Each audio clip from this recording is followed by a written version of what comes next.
What's the slowest possible shutter speed for clicking super sharp images of wildlife with the Nikon 200 to 500 lens? In this video, I want to explore some of the pictures that I clicked at ridiculously slow shutter speeds, considering that I'm clicking at 500 millimeters.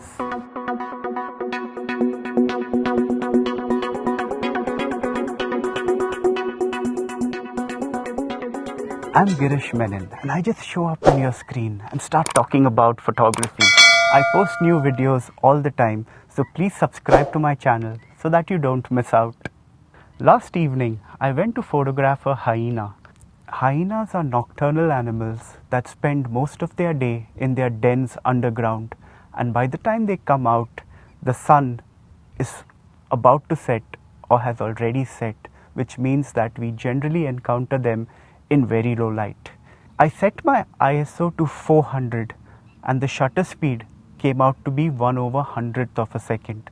1/100th of a second was sufficient to click super sharp pictures even when the hyena was moving around and when it opened its jaw wide.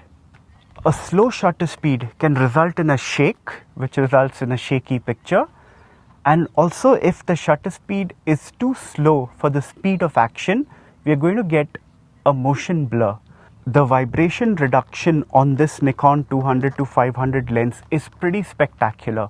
If you look online, you'll find people telling you that they've been able to get super sharp pictures at 500 millimeters, even at 1/15th of a second. 1/15th of a second. That's pretty ridiculous.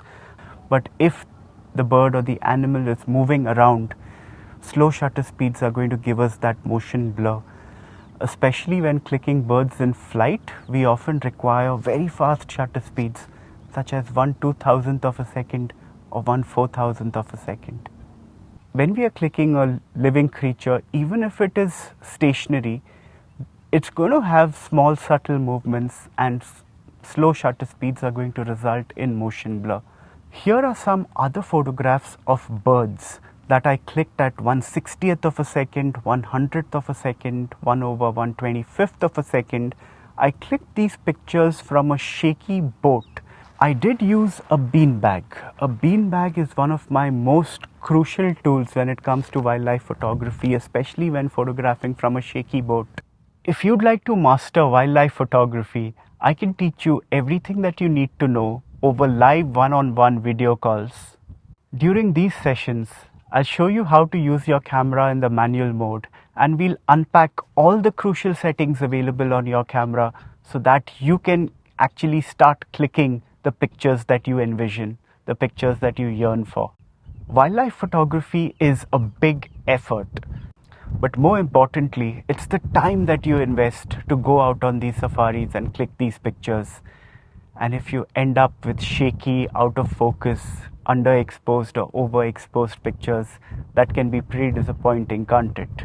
I'll show you all the tips and tricks that you need to know in order to ensure that you end up clicking remarkable pictures in any situation every single time.